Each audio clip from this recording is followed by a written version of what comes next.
Hi, my name is Katherine Graves, and today I will be presenting my presentation on digital citizenship for EDS 703 winter session.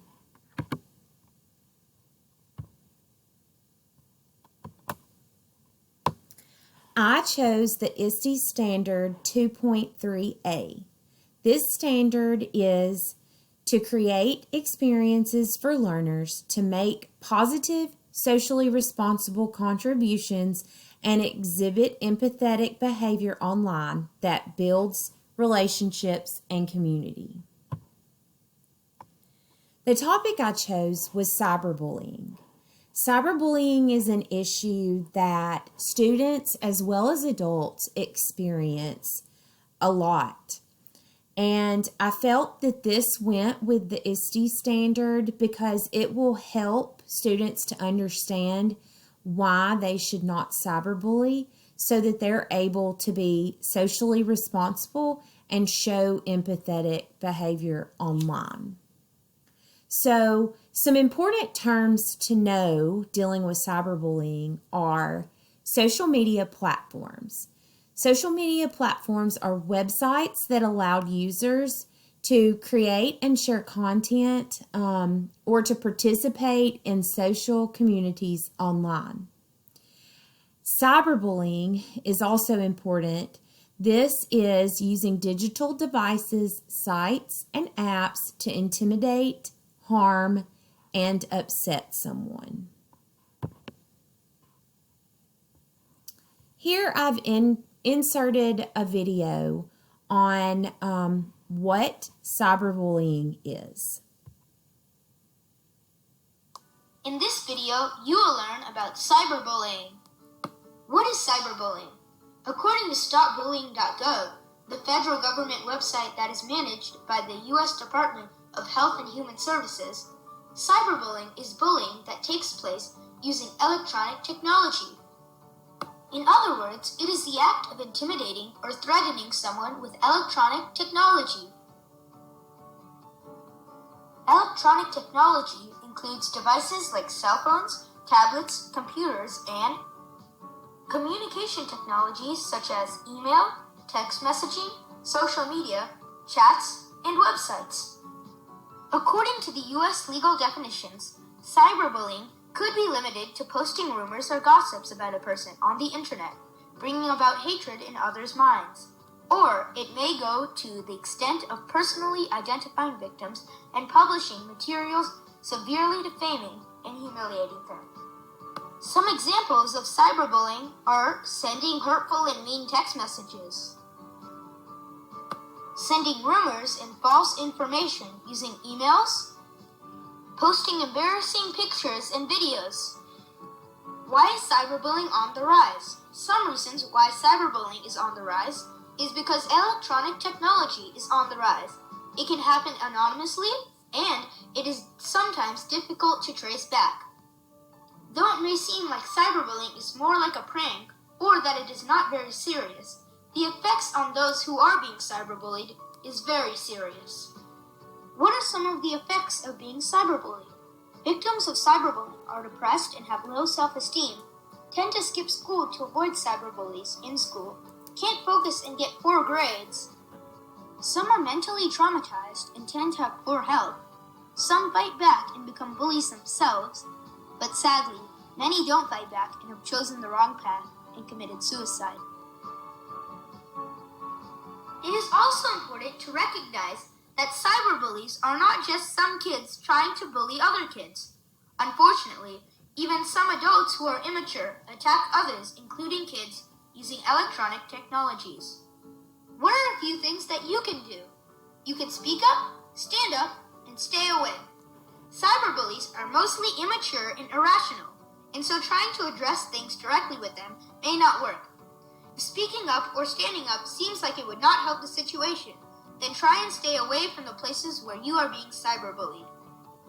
What can parents do to prevent cyberbullying? Monitor your child's time when they are online. Talk to your child about how someone can be cyberbullied. Encourage your child to speak up, and most importantly, spend time with your child. In this video, you learned about cyberbullying. And for more videos like this, check out cybershroud.org.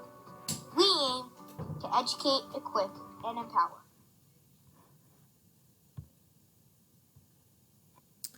Why do people choose to cyberbully others? There's several reasons that people choose to bully others in general. Some of those is because they're angry. Maybe they're angry about their home life or angry about what is going on in their life. They are jealous. A lot of times bullies are jealous of others because of what those people have and what the bully doesn't. Oftentimes peer pressure is involved. If their friends are doing it, then they're going to step in and bully as well. And oftentimes bullies bully for fun. What does cyberbullying cause? So like the video said, there's many things that it can cause.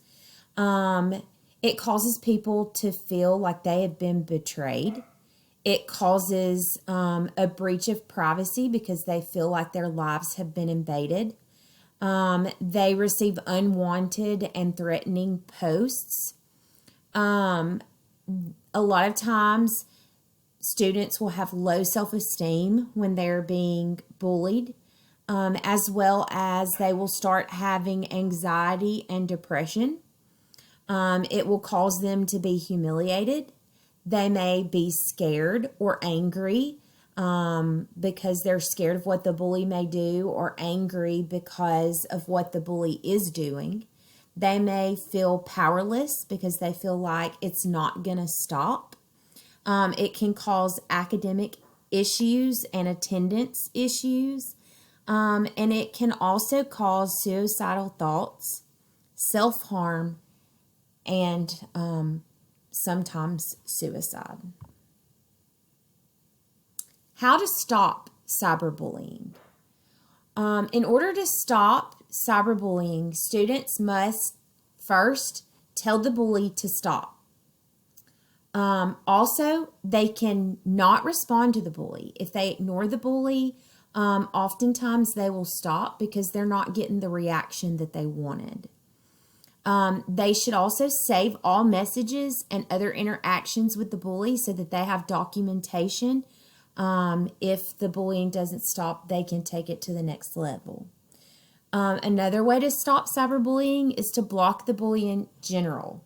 Block them on social media platforms. Block them on cell phones, on devices, so that they don't have access to bully.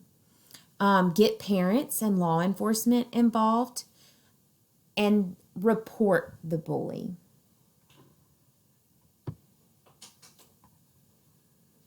Five ways to stop cyberbullying. I also have a video here to show 5 ways to stop cyberbullying. Cyberbullying, whether it's done online or over a cell phone, can take families by surprise. But if your kids are texting, sharing photos, and posting comments, it's important to have a conversation with them about what to do if they become a target of online harassment. Here are 5 tips to share with your kids about dealing with cyberbullies. First, don't respond or retaliate. If you're angry or hurt, you might say things you'll regret later. Plus, retaliation only prolongs the problem and doesn't solve it. Second, block the bully. Block phone numbers, screen names, and email addresses, and remove the person from your buddy or friends list. Third, save the evidence. Print out or take screenshots of abusive messages and keep them as proof. Fourth, report it. Most websites have rules against cyberbullying. You can usually find information on how to report abuse in the site's community guidelines. And finally, tell a trusted adult. Telling a teacher or a parent isn't tattling. It's standing up for yourself. And even if the bullying occurs online, your school probably has rules against it. For more cyberbullying prevention tips and advice, visit us at commonsense.org. All right, here's some tips for preventing cyberbullying. Schools should always have rules, policies, and bullying plans and consequences in place to clearly explain what is expected of students. Parents should have clear communication with their children so that they're aware of these situations. Parents should also have access to their children's digital devices and social media accounts so that they're able to monitor what is occurring. And this way, they're able to step in and prevent bullying from happening. Children should feel comfortable enough to go to their parents, a teacher, a counselor, etc., to tell them if they're being bullied. And law enforcement can become involved if the bullying is deemed as harassment, and legal issues can be filed, and it can be taken care of that way. Thank you for listening, and I hope this helps stop cyberbullying.